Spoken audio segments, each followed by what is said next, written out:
There are Look too at many you when places you to ask look me, at. and I look there. Everyone's back and forth. Okay.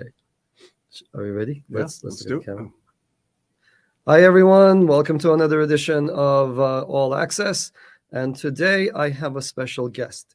So I'm sure all of you have seen episodes of collaboration where there's a big push, there's a big accomplishment, there's a big effort, and there are some visible faces that are associated. Everybody knows to associate with that effort, and then behind the scenes there are some key players that really make that thing a big success. And the person I have with me is one of those key people for Avalanche, who has played a tremendous role in bringing us to where we are today. It's my dear friend and colleague, John Woo. Hi, John. Good. Pleasure. Great to have you here. So, look, what I wanted to do today is just talk about all of the exciting things that are happening in Avalanche, and in the process, have a chat with John and recap what we just went through, because this particular podcast is happening. What is it? Maybe a week after the summit? About a week. About a week. About 10 days after our big second summit. So I want to talk about that. That's a big topic.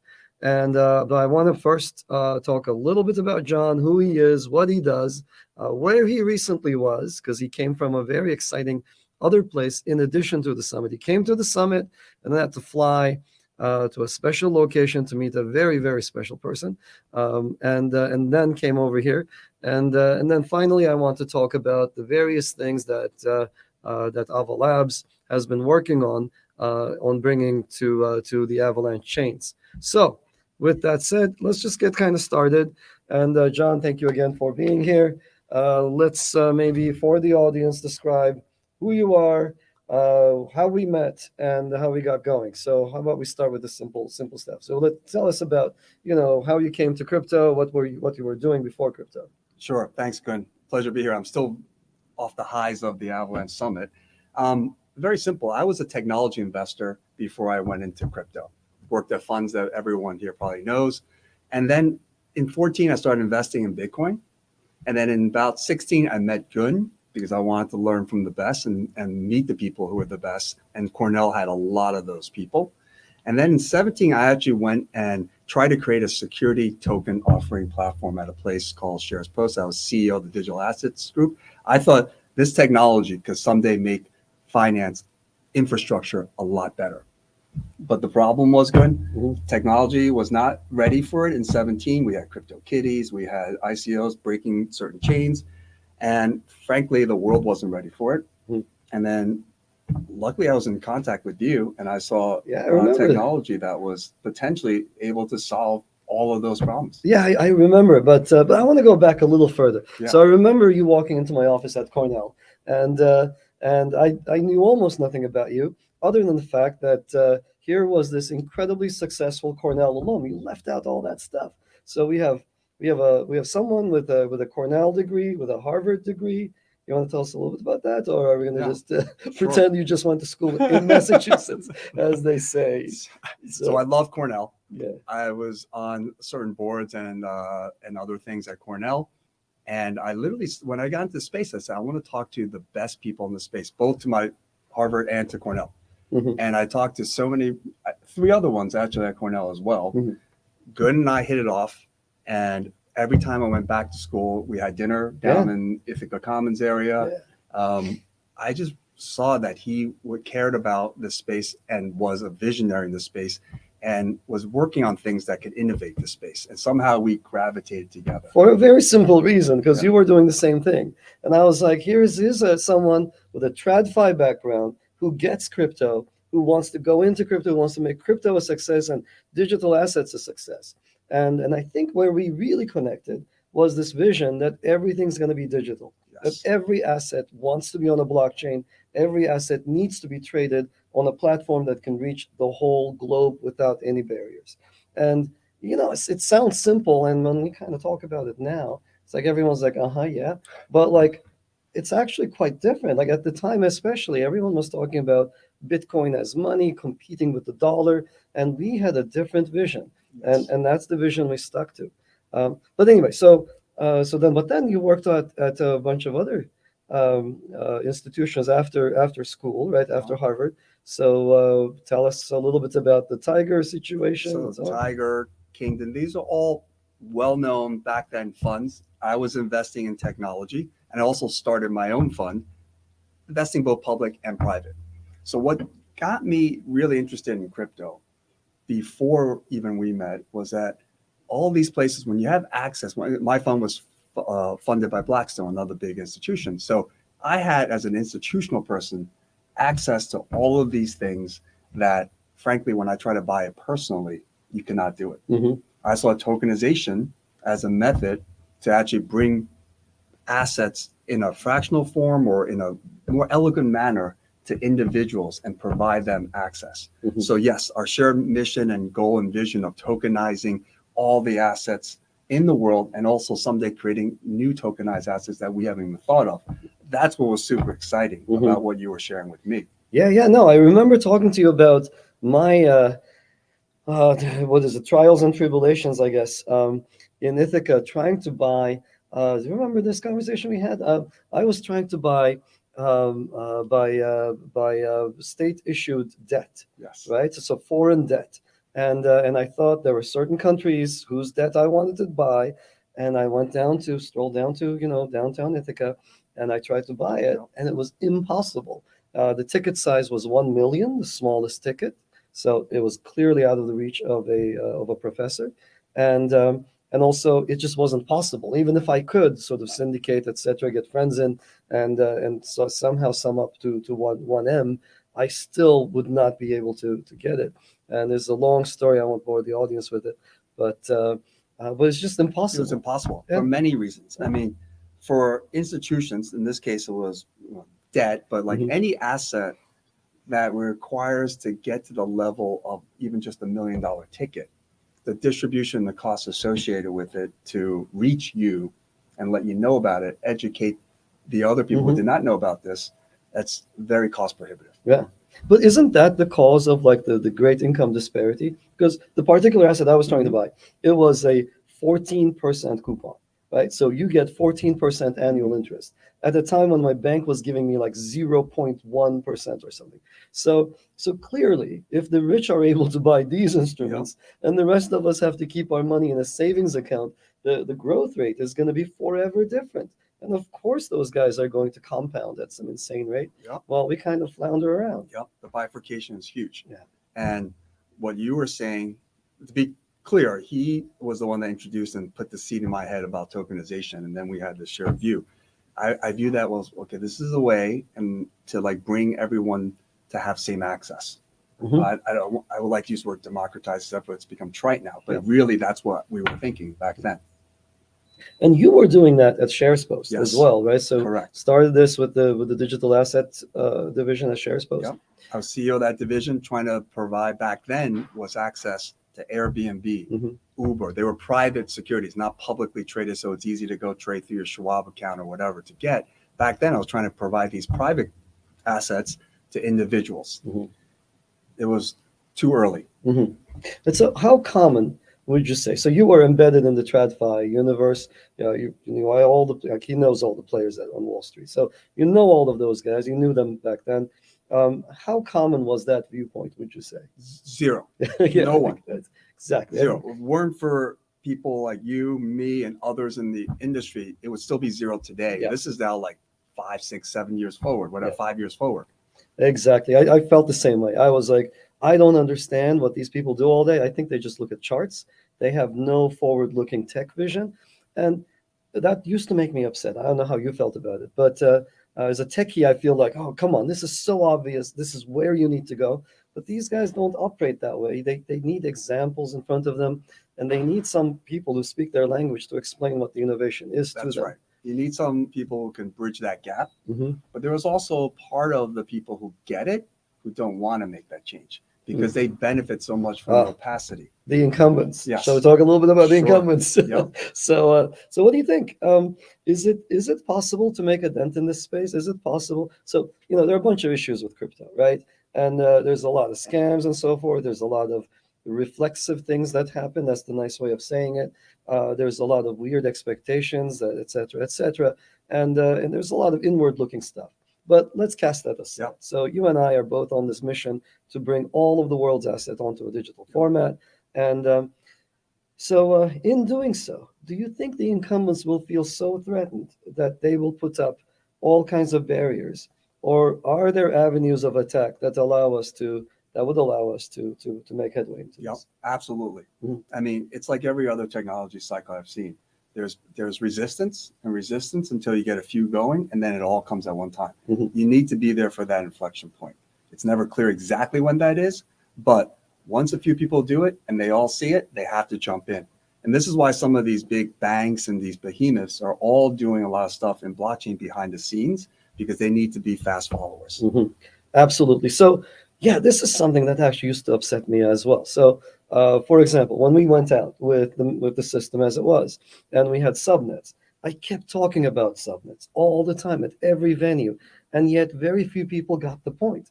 Up until the point where we actually started launching the very first working subnet that actually did something interesting for other people, right? So we had to be there to help others get to that point and see the example. And it never is enough to have one example. Right. For some reason, I don't understand why, the humans work in threes. So you do it once, and they're like, that's just a fluke, or it's not important. You have to do it again. And a mathematician can do induction, right? If you can do one and two, and then they can go out to infinity. But normal humans can't do that. They're like, well, maybe that's a fluke and another lucky chance. After the third one, they're like, oh, this is a trend. I now understand what these guys are doing. It's so true. Yeah, Three is a magic number. So, I mean, before Facebook, there was MySpace and Friendster. oh, that's right. Three is some magic number for all of these things. That was Orkut. That was Orkut. It was Orkut, the very first one. But you're right, my friend. Yeah, that's okay. So about the third one starts taking off. So let's talk a little bit about that avenue and real world assets. So the incumbents, what's their mindset, and what do you expect to see as efforts like ours at Ava Labs and others try to bring real world assets onto blockchains? So there's two types of incumbents. The ones that are truly the top of the stack, if you will. Mm-hmm. They are working a lot and doing a lot of research behind the scenes and doing a lot of their own private stuff, trying to stay off the radar and sometimes even disparaging the space behind the scene because they stand to lose a lot. But they are researching and getting knowledge and ready to be a fast follower. Then there are, call it the lower part of the stack. Those are innovating faster. Mm-hmm. They want to jump the curve, if you will. And those are great potential disruptors themselves in a different way, not like from a technology perspective, but from a business model. Mm-hmm. They're willing to jump the stack by innovating with technology partners a lot faster. So the great business strategy is to like aggregate a few of those to be either the first, second, or third example before the big guys start moving over easily. Mm-hmm. So, yeah, I remember one of the eye-opening moments that we had when you and I visited a Wall Street firm that will remain unnamed, with Kevin Seknicki, by the way, and we were talking to their CTO, a good friend of yours and mine, and we were like, well, do you know about crypto? This was, I think, in the very earliest of days, 2018 or 19 or so. And I asked the question, like, what do you guys know about crypto? And like, well, we kind of dabble a little bit.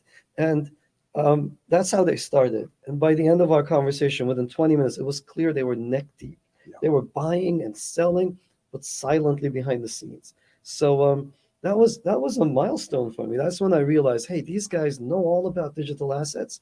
They're in it. They're just not public about it. And then, of course, the floodgates opened right after. They're not dumb. Not at all. They know. They may disparage it in the early days, mm-hmm. but they are definitely, from the work of Ava Labs and others, they are definitely creeping in more and more. Yeah, no, I think so.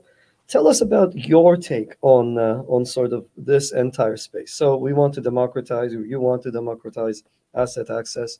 You want to open it up. You want free markets. Tell us about sort of what drives you. Why is that such an important trend for you? It's the what drives me ultimately is like I couldn't do the things I can do as an institutional investor personally. Mhm. And for those of you who invest personally or want to do certain things personally with the most efficient path, it really irks me to see that as a professional, I was able to do things so easily. Then as like you said, with your example of 14% versus 1 or 2%, it's like, I know how to do it. I can do it. Why can't I do it as an individual, not as part of a big institution? It just seems unfair to me. So I want to close that gap. That's that simple. Yeah, I see. Do you remember the 90s when access to market data was costing about 150K?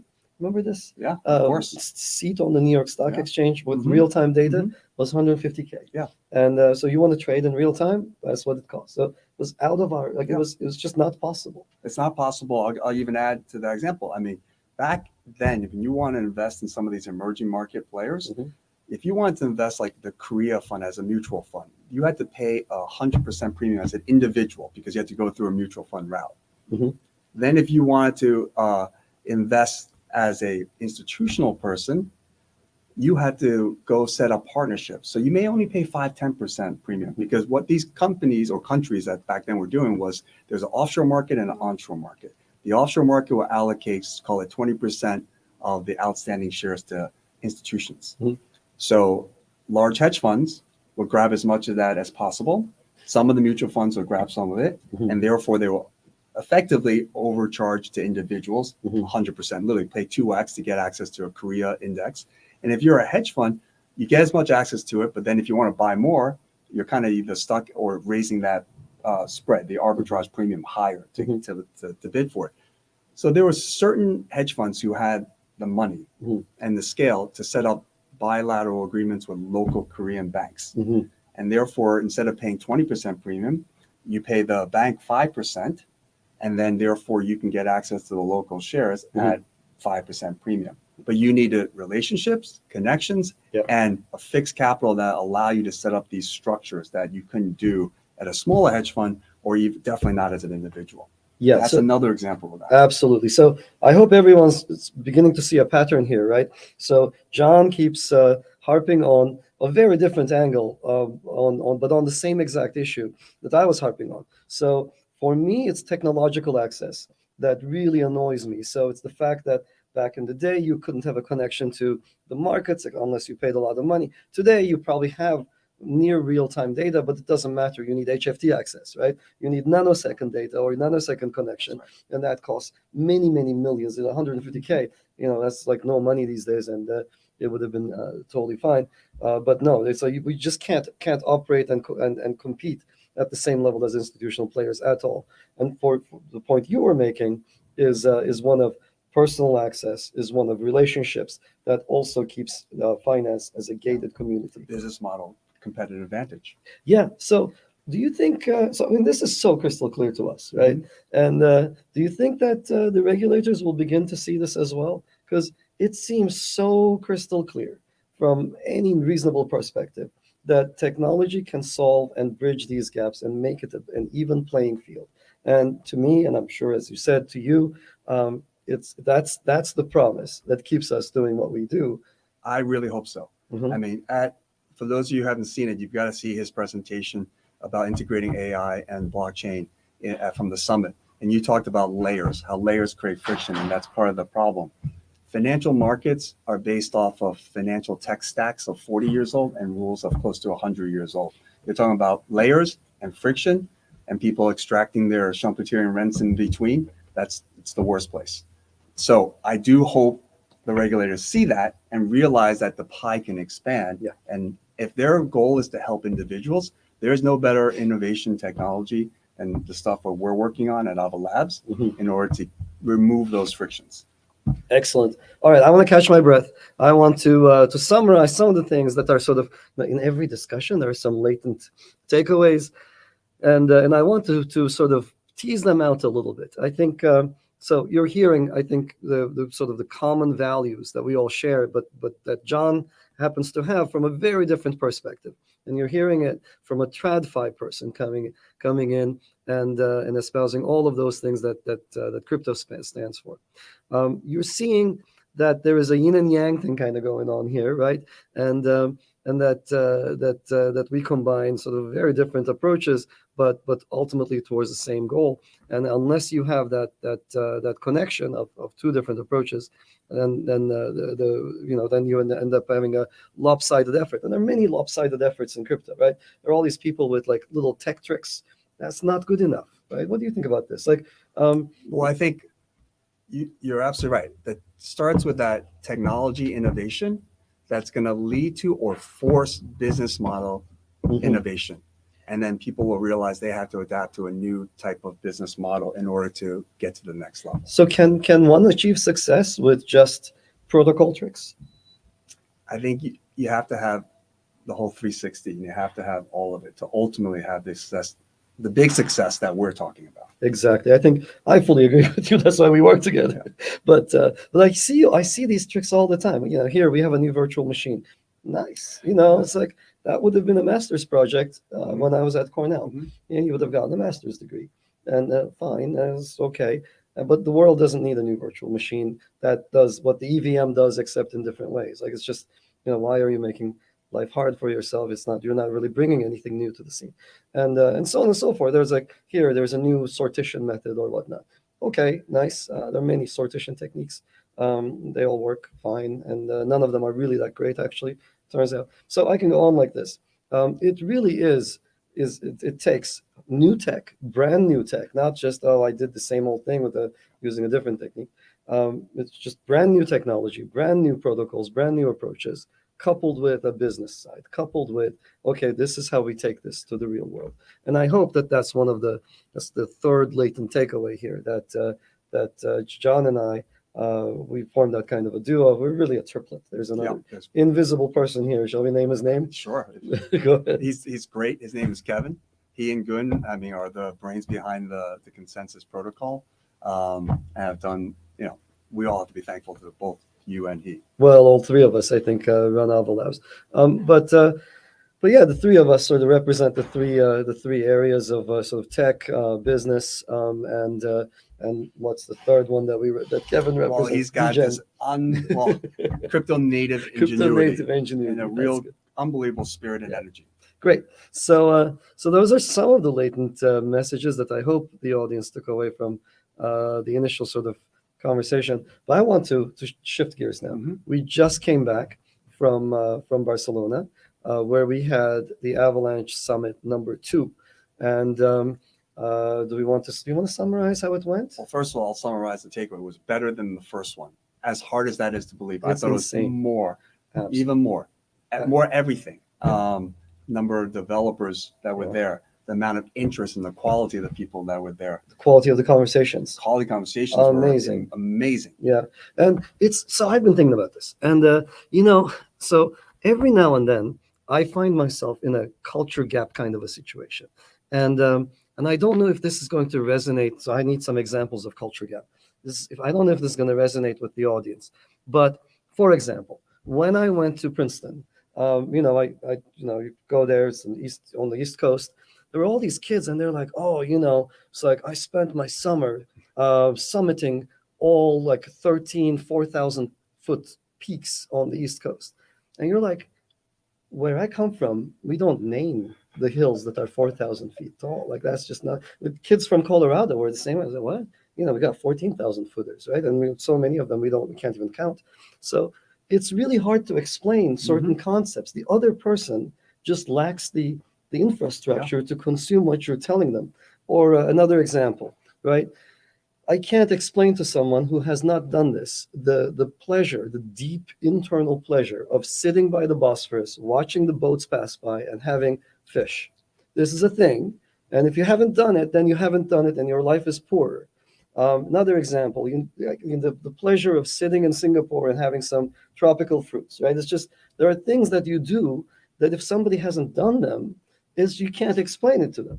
And the summit is one of these for me. It's just I don't know how to explain it to people. They think, oh, it's a conference like Consensus. No, no, it's not. Absolutely not. Do you want to try to explain how it's different, or is it? I'm going to use no. I'm going to use what someone else used it to explain to us what their feeling was about this. And this actually happened last year, but I think more so even this year. They loved it because they said literally the words were, this has the organization of a Morgan Stanley tech conference, but has the vibe of a crypto environment. Yeah. And that was I thought was a great way to describe it. Perfect. Yeah, I think that's a great way to capture. It's part festival, part intellectual academic meeting, and and part everything else. It was just a fantastic meeting. It's really impossible to explain. If you are used to going to a consensus-like thing, like a big boxy conference, you're indoors, you talk to people, you got your badge, you say, hey, what do you do? And it's just a consensus and other conferences I've been at, I feel like I was more of a consumer of information and knowledge, or trying to. Sometimes you don't get much knowledge, but you're just consuming whatever is coming through. At an Avalanche Summit, you're a participant. You're actually contributing, and I saw so many new ideas come from the summit.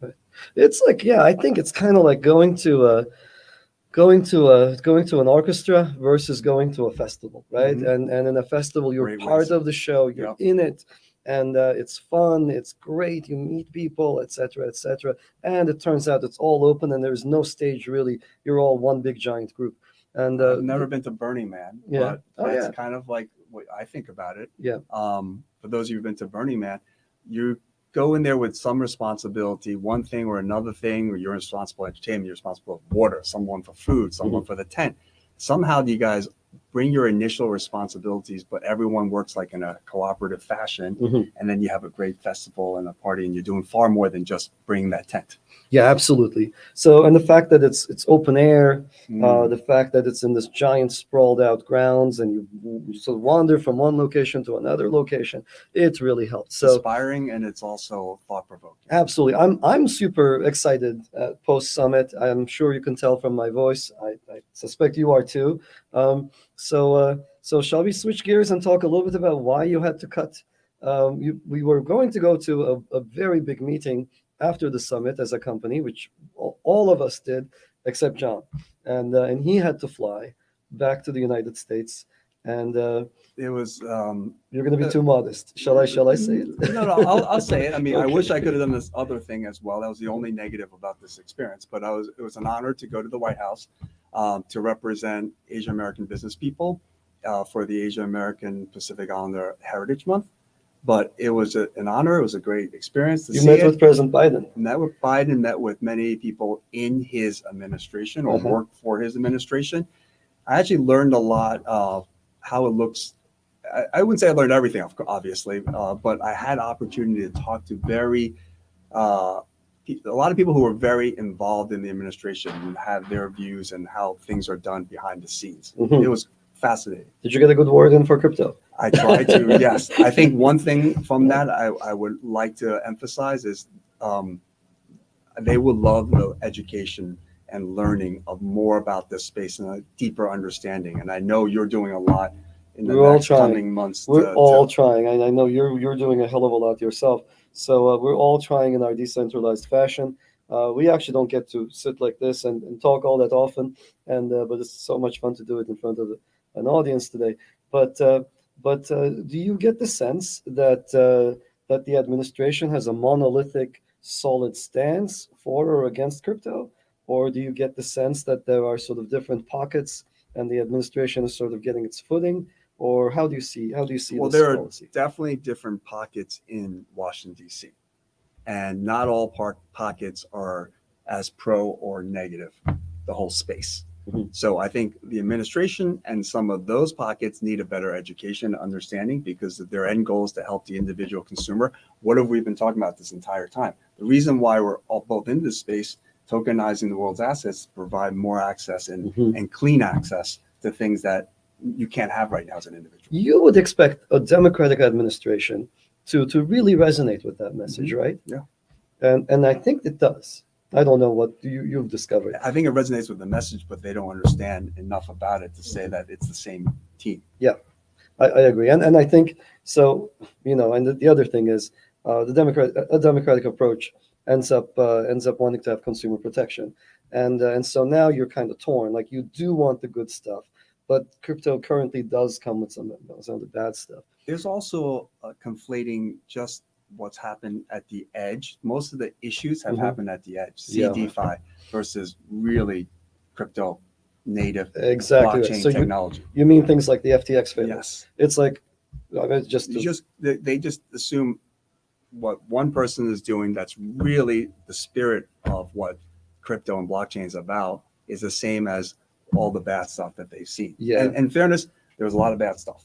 There's some bad stuff, yeah, for sure. But yeah, just because Sam touched crypto doesn't mean that there was any crypto failure whatsoever. That was literally a failure of the regulators for driving Sam out to an unregulated country, the Bahamas, and then not having enough controls on him. And then he did what a lot of centralized people do. It's a personal failure. It's a traditional centralized finance failure, and it wasn't a crypto failure. But getting that point across is very difficult. But this is not the first time we've seen that. No. You've been around for internet. You remember internet was full of scams and issues when there was no clear structure and framework on how to operate on the internet. Yeah. It wasn't until the Innovation High Performance Computing Act of the 90s that started creating some standards. Yep. And then the petri dish of bad actors started leaving the petri dish and real people started coming in and innovating.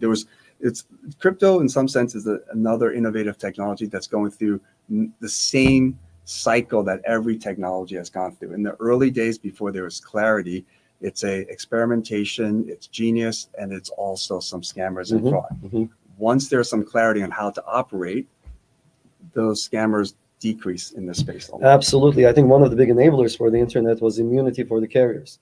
So if AT&T could be held liable for everything that anyone said on the internet, then there would be no AT&T. There'd be no telecom industry. Correct. And they provided immunity that still stands to this day. There's immunity for Google search results. Google says things that is essentially a compilation of stuff that other people said on the internet. They're not really liable for what they collected there. And so that was the big enabler. And it's so clear that really opened up the floodgates to innovation.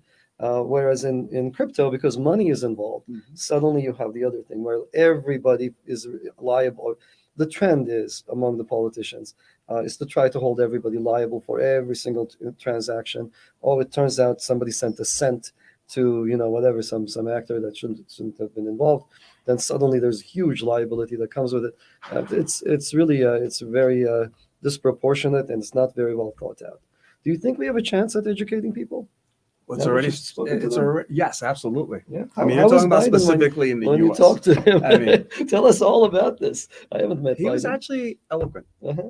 He had a presentation and a speech, and he used his personal experience and related to the Asian community, in terms of individual questions and answering. Maybe that could have improved, but in general, he was very eloquent, and at least on surface levels, he's receptive to listening to things.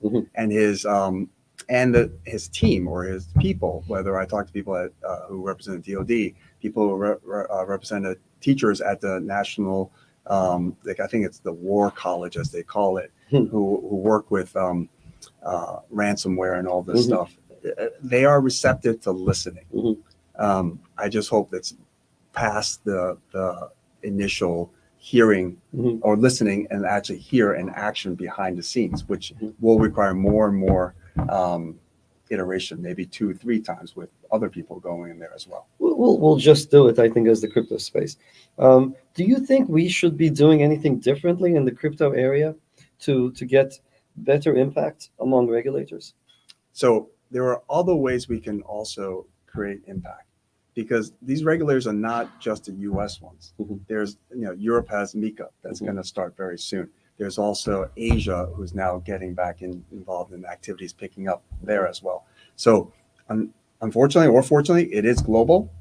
And we can do things outside the US as well to educating and further advance the technology. I see. Yeah, I think some of the things that we also have to do is probably band together when regulation is being written. Yep. There's too much zero-sum competition in the space and not enough Well, cooperation. before those rules were written for the actual old internet back in the Yeah. 90s, it was the credit card companies and actually the telco companies who were petitioning and asking Congress for help because they were too tired of being associated as a credit card company or telco company with scams and bad things. Yeah, absolutely. That goes to your point, Right. banding together. Yeah. No, I think they also had the benefit of like three to 5 decades of Yes. of lobbying and connections on the Hill, and I think we're going to get there. So I left the summit supremely excited about everything that's to come on Avalanche.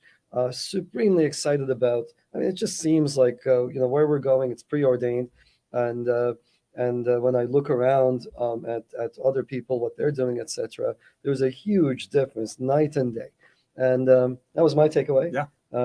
So let's talk a little bit about where we're going. Yep. Let's talk. Great. We will be hampered, of course, by only being able to talk about things that have been announced. There were so many announcements at the So summit. many announcements.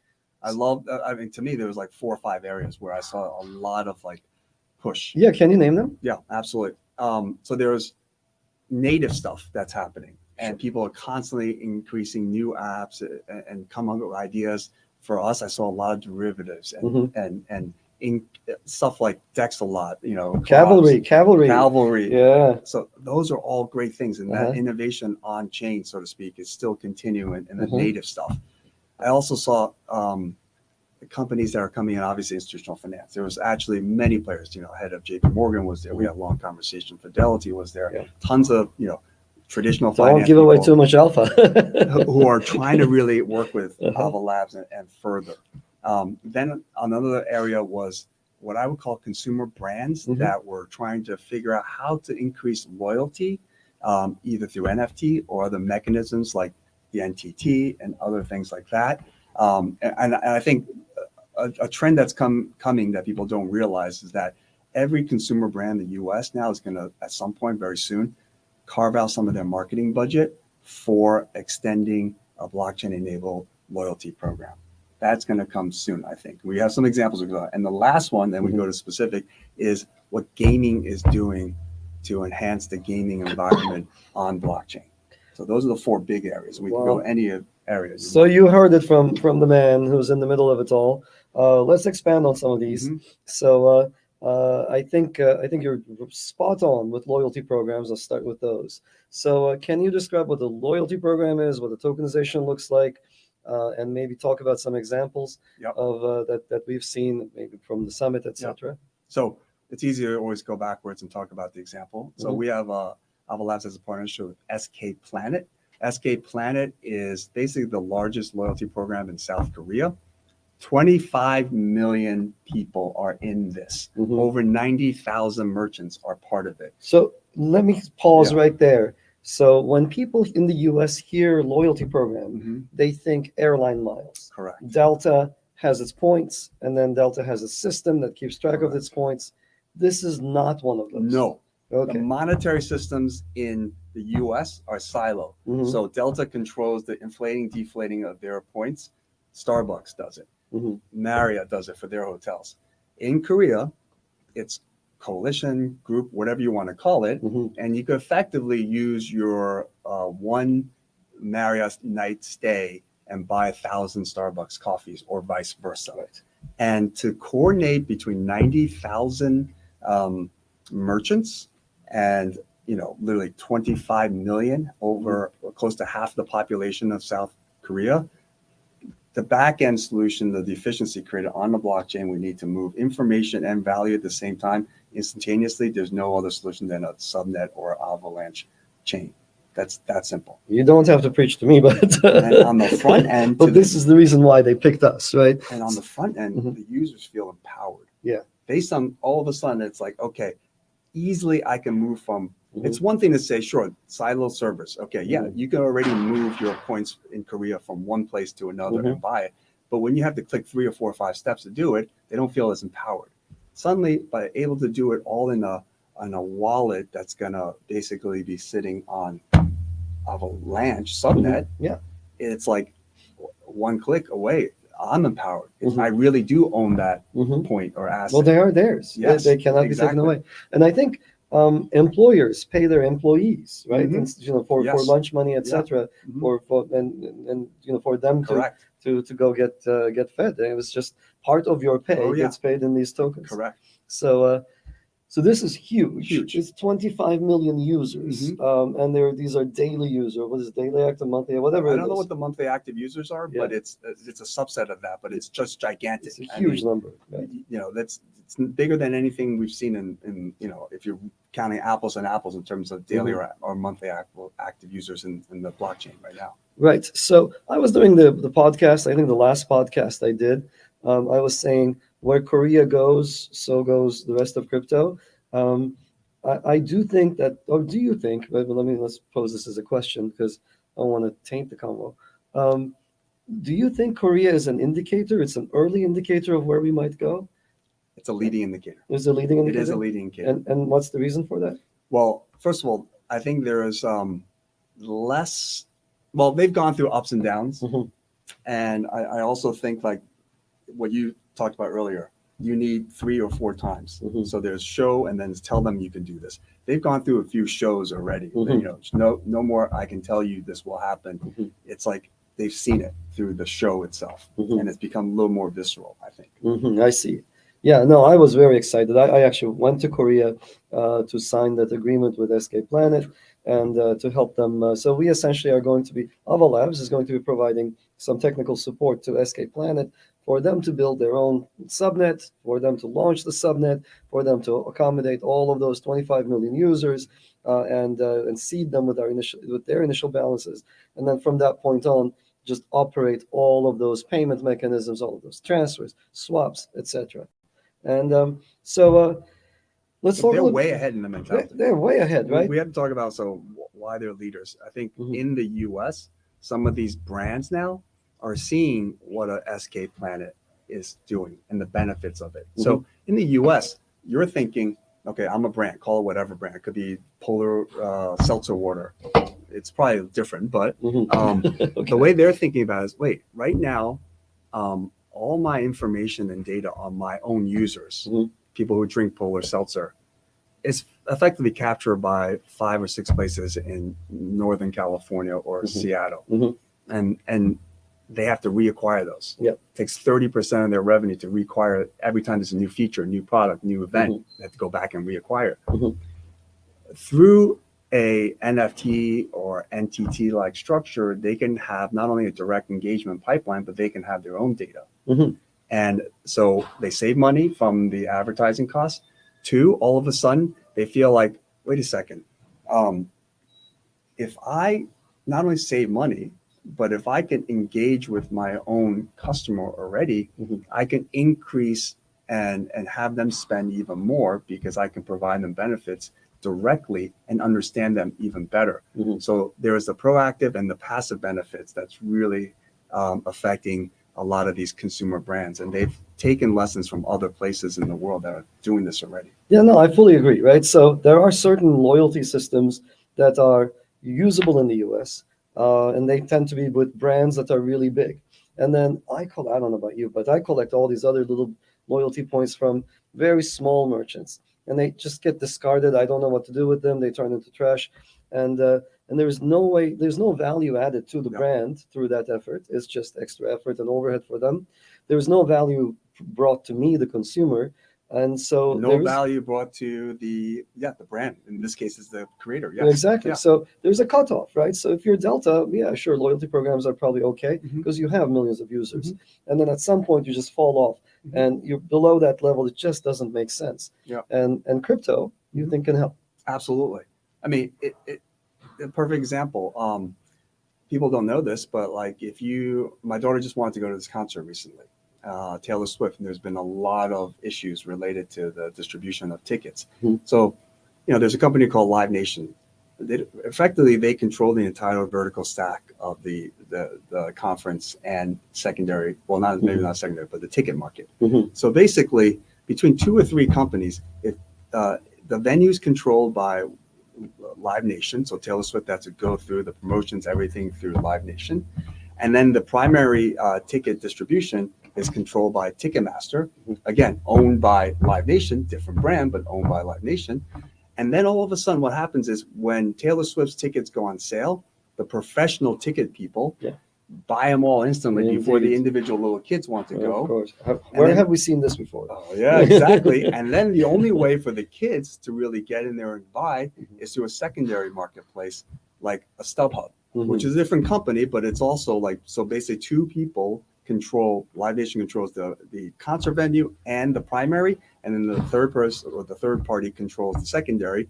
And then they had to pay $700 premium on StubHub for a $100 ticket. That's insane. So it's just a microcosm. In this case, even the creators are not benefiting. Yeah. Taylor Swift is not benefiting. It's the intermediaries that entrench themselves in between that get all the benefits. And why and how can blockchain do this better? Well, a lot of the gaming companies that are coming to us are basically creating a secondary marketplace so they have visibility for the content that's in their own games. Okay, so that was nice segue. Indeed. That was this is why we crypto moment. # this is why we crypto. I'm trying to make that a thing. And I was doing it at the depths of the FTX failure, and I thought the world needed it. And I think I'm always a little ahead. So now I think it's these days that people want to hear those stories. In any case, let's make that the thing, everyone. The world needs to be reminded. I think the regulators also need to hear it. But let's shift gears and talk a little bit about gaming. So there were a lot of games announced at the summit. We saw some trailers. I saw some trailers that I just wanted to jump into. I'm not even a gamer, right? The last game I competently played was probably Frogger or something like that. Pole position. I was good at pole position, and it was a billion years ago. And but I see these games and they are amazing. So do you want to talk about what struck you? I mean, so the quality of some of these games. These are either publishers that were working at AAA places, or they are AAA publishers trying to create efficiencies through a blockchain-enabled game. So you can play a game that's as good as any other game, but has benefits from a blockchain. We can talk about any one of those, but I don't know if people realize in the US, the gaming market is like about 300 billion. It's huge. It's huge. Some of this advertising, but what's really big and people don't realize is the in-game economics of these games, buying and selling assets. And again, these marketplaces are all silo marketplaces. So there are companies out there that's trying to create effectively that secondary market on the blockchain. And then people, similar to the benefits we talked about, SK planning with loyalty points, same thing here.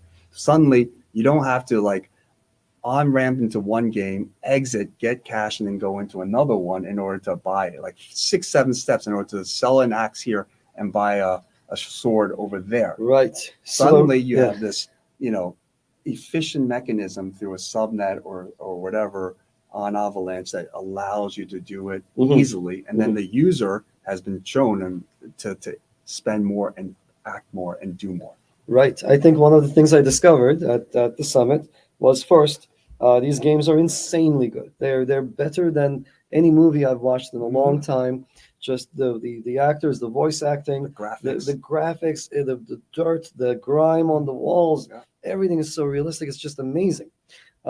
But not only that, but these games are structured as multi-piece things, right? So Godzilla, for example, has different subcomponents. And of course, all of the subcomponents rely on a common market for in-game assets. Right. So, and then, maybe I think I mentioned this on the podcast. So, or maybe not, but I did go to the headquarters of the company behind Godzilla, which is coming out hopefully soon. And I do think that it's going to be an amazing game. Do we want to talk? The problem here right now is that I don't know what's public and what's not. Yes, that's and I'm always probably leaking alpha. And Kevin usually does that, and we both get very upset at him. And so we might be doing it ourselves. But I just have to say it. I mean, I saw it at the summit, so we Same. have to share it with the audience. It's just amazingly well done. It's multiple games, and I met with the gun designer. Mm, In fact, the gun design team for Gunzilla came over from Call of Duty, yep. and I met the team. They're just lovely people. You can tell they live and breathe high tech and guns. That's just, you look at them and they have that aura of like, it's just an amazing team, Ukrainian team, and and the guns that they have designed for this game are insane. And I'm not going to reveal anything else about the game except that the whole like universe of the game, where you can replace things. Mhm. And that's all I'm going to say. The assets are not just guns. It's not like your typical Call of Duty game. There's a next level up. Right. And I left Frankfurt, the headquarters of this game company, thinking that if you're an architect today, Mhm. you don't want to build buildings. You want to design in-game architecture because so high tech. Or if you're a gun designer, I was talking to the guy. He's like, Mhm. and he told me that he had been made an offer to work at a gun company, and he was like, "Well, no, why would I do that? It's a step down from what I do on a day-to-day basis." This thing is so amazing.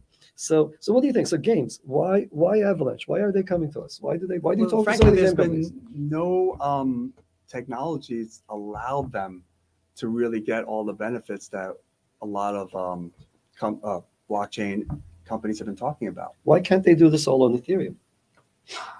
Ha. They need speed. Uh-huh. They need instantaneous movement of things. They want that user experience to buy one thing to another. Mhm. And frankly, just like we see in the real world, where you have, if you go to a mall, you see, many retailers all put in one place, and that's the reason in the real world there's been enough examples where business clustering works. There has not been a technological construct that allow these other gaming companies with each other to create that business clustering. Mhm. And I think subnets and Avalanche is the first place where you can be, okay, I have 4 games. Mhm. Can I have Yeah. 4 subnets? Uh-huh. This is the first place they've been able to think about it in that manner. Right. I think to me, like the conversations I had were all about these companies wanting to bring the benefits of a blockchain, a shared common space for assets, to what they're doing without being hampered by what the heck other people are Yeah. doing. They just want to own that space. So, they don't want to pay unpredictably high fees Mm. when somebody else is issuing NFTs. They don't want to compete with DeFi. So any of these Yeah. single chain solutions, there's just not going to work for them. And layer twos, I don't want to get into them too much, but they end up scavenging the L1 that they're built on, and they end up, essentially, they're a punt, right? So everything that used to not work on the L1 gets transferred to a bunch of L2s, works a little bit on each and every one of them, but if any one of them gets big enough, it has all the same problems you always had. And now what are you going to do? Are you going to have to L3? Like, when does it end? It's not a vision that's actually sensible from a technological perspective.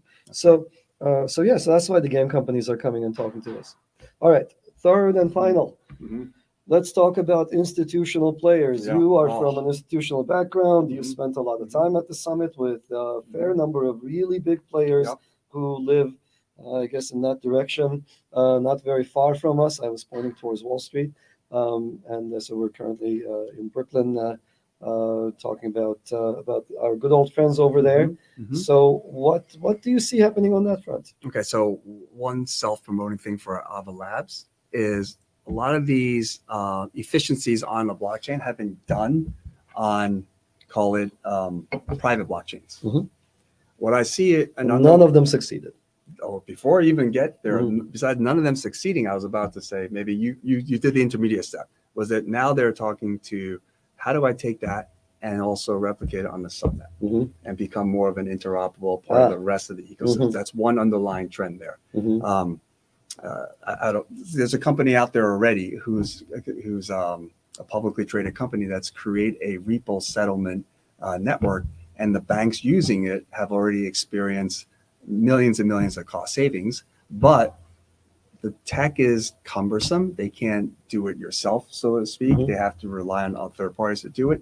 Suddenly, they're thinking, how do I get a solution that it's easier to enable whatever they want to do, and also be interoperable with the rest of the world when regulation allows for it. Mhm. So there's an underlying trend of all of these existing private chains.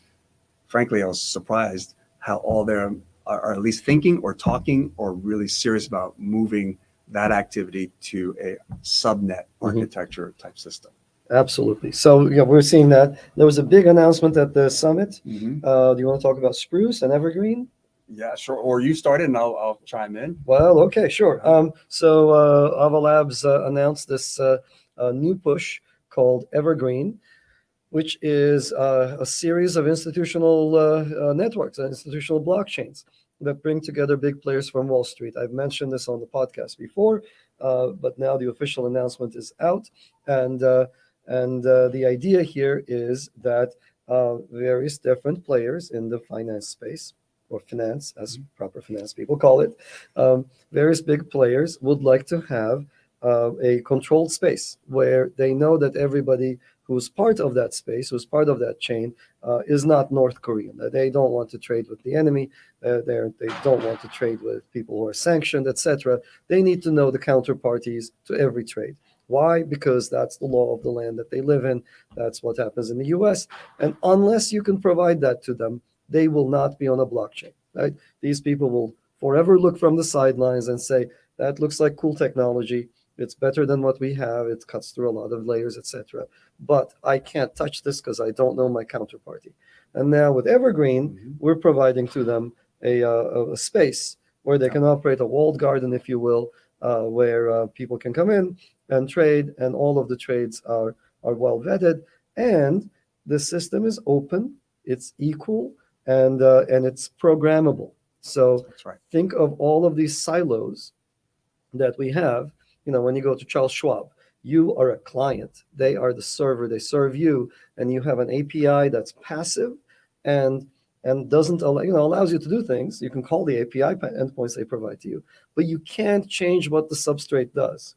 Whereas with a blockchain, whereas with Evergreen or your own blockchain, your own network, you and I can deploy new services. It's an active interface. You can actually push programs into the fabric, and that composability is insane. Very, very sexy for all of them. Absolutely. Yep. Right. So let's talk a little bit about that. So what are the trends that we're seeing? What kinds of players have you talked to at the summit?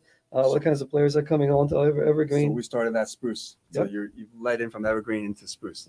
Evergreen is the space. Spruce is a particular subnet.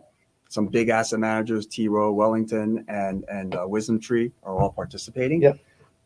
What are asset managers? The crypto people, I don't know if they know any of this. Asset managers are mutual funds, hedge funds, people who take your money, manage it for you, charge you a fee for it, and then hopefully get better returns than you could do it on your own. So they do provide a service. If they're really good at what they do, then maybe it's worth the fee. Those are asset managers. But sometimes what they do is they charge you a fee for the access that you cannot get personally. So these are people with access to very large sums of recurring funds that are coming in.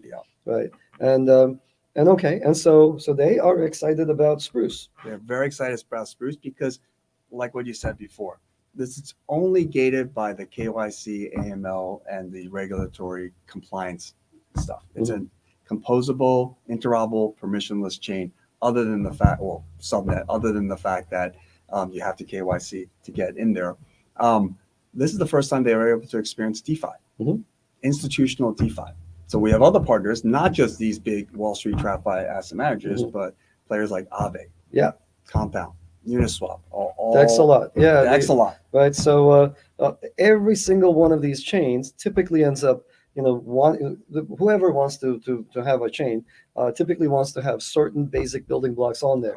So all of the building blocks that all of us are familiar with from the DeFi space, they need to exist on these chains. So there will be some standard set of components that are emerging that people will want to tap into, right? So if I have an asset and I want to get passive yield on it, I should be able to, or I want to borrow against it, I should be able to go to Aave on chain and do it. So how do you see that evolving? So if I were to move the slider five years into the future, what are we going to see on these chains? So what they're going to see is, like, you take your tokenization of a KKR fund and put that in a LP, or as you're in a pool, and you're able to use that as collateral in order for you to go do things elsewhere. You can't do that right now. If you own your XYZ fund, KKR, whatever fund, It's just your money is stuck there. That's it. Mhm. Now you can take that as collateral Mhm. and use it for other It places. becomes an active asset. Yes. Right? It moves around. So shall we talk a little bit about the final topic maybe, which is, so it's very clear that you expect to see more real world assets on Absolutely. these chains. Mhm. These asset managers are bringing new things, new financial instruments, new sources of funding. Along those two things are different, but both of those at the same time onto these chains. So what kinds of real world assets are do you think are going to be coming onto these chains? And sort of, yeah, let's start with that. What kinds It's of new already assets? happening. Yeah. We're talking about funds. We're talking about tokenizing repo, talking about tokenizing foreign exchange, tokenizing private securities.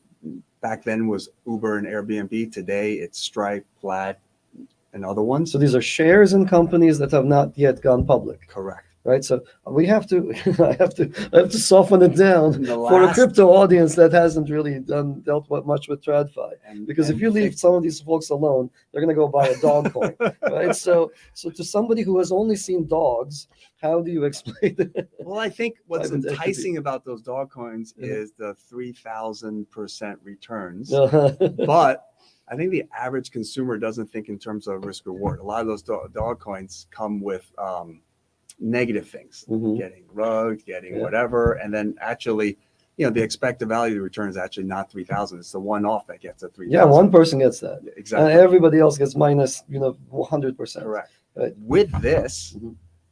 people are going to get, from a risk-adjusted perspective, consistent 30% returns. Mhm. Mhm. And unless you're the one person who can consistently figure out the 3,000, it's not bad to get 30% returns all the time. That's actually one of the things that gnaw at me. And I was going to ask you, so what are the things that upset you?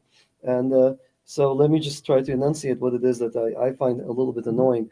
There are zero-sum games in the Mhm. world. We could always play a zero-sum game. We sit around the table, it's kind of like when I was growing up, right, with my sibling. And yeah, there's a sum total of French fries in the middle of the table, and you fight and fight and fight. Whoever is more resilient ends up eating more French fries. It's a deeply unsatisfying game because you kind of starved your sister over there, and it's just not the world's best feeling. And so I never was drawn to these, right? So it's just, hey, you want French fries? You can have. I mean, we will fight a little bit, and I'll make you cry at first, and I'll give them all to you, right? So that's how I grew up. But going forward into proper like crypto and finance and rethinking Wall Street, which is what prompted you to get into this space. The thing that gets me is that people in this space have insane expectations. Yep. And those insane expectations drive them to do incredibly risky, dumb things that are essentially zero-sum games. And at the end of the zero-sum game, what happens? Some people, very few in number, end up getting very huge returns. Of course, you see them with the Lambos and so on. Yep. They always do something flashy and stupid. But then there's a vast majority of them who are just, were just left out holding a bunch of bags, and they're not very happy about what happened. But why did they get into that position? Well, because they scoffed at reasonable returns from proper, actual assets that have something fundamentally interesting going on behind them. Anyway, this is something Well, that's in the end, they get lower returns. and in the end, they get much lower. They get Yeah. negative returns. Negative They returns lose sometimes. their They money, lose right? Yeah. So these momentum plays, which are very common in crypto, that's what kills me. Yeah. And people love these. Traders love these rotations. You can rotate all day long. It's the same set of people. They're just shuffling the money around like at a poker table as the night goes on and on and on. The stacks kind of change hands, but it's the same sum total. But if we were to sort of say, hey, well, fine, you can play those games. Go buy the dog. Okay, no, who cares? But actually, there's another game being played in town, and I want the audience to realize that we are playing that game, which is a positive sum game. Yeah. The more of this game we play, the more good stuff happens to crypto in general, and the more we can bring in proper professionals. And John is clearly one of them. I'd like to think I'm one of them. Absolutely. I left behind an Ivy League institution to further my career here. The more we bring proper people who are doing proper things to expand the space, to bring in assets that have a connection to the real world, assets that have income streams attached to them, assets that come with perhaps regulatory constraints, but we have the technology to accommodate those regulatory constraints. Then we can build a better world. And yeah, if people want to play some casino game, that's fine. but this is a fundamentally different game that hopefully will result in entirely new rails being developed for finance. It's already And starting. It's already starting. that's sort of what I mean. I find it a little annoying that we have to sort of, tell people, yeah, you're not going to make 300% in a week. Okay, that's not going to happen with Spruce. That's not where it's at. But the people who want to use it, they will actually get something that's well understood, Yep. that's regulated, etc. They will have all of the access to all of the DeFi tools that we've been building, and it's going to build what I think is a better world. Much better. Absolutely. Okay, so all right, that's sort of everything. I think we're kind of running out of time. I want to wrap this up by thanking everybody who was at the summit. You made it what it is. It's not. I mean, we're just attendees at the summit essentially. We helped organize some of it, but the thing that made it so amazing was the vibe, and the vibe is entirely a function of the attendees, Of the community. of the community indeed. And so that was amazing. And then there's a lot of exciting things happening.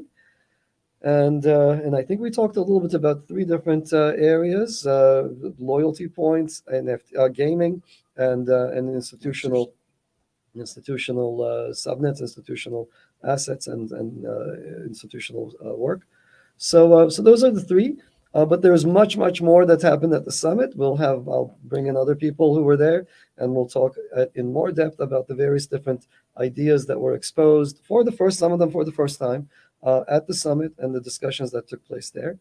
And I want to just stop here and turn it over to you, maybe for your last thoughts. Yeah, thanks, Gun. This is a lot of fun. For all those, you should keep note that there's going to be a lot of new footage and a lot of content that's going to be released for those of you who cannot be at all places, all times at the summit. And you'll see how much was happening on a daily basis, because the team's releasing things as we speak. The other thing I think is very important to point out here is Gun is right. Like, we are at an inflection point.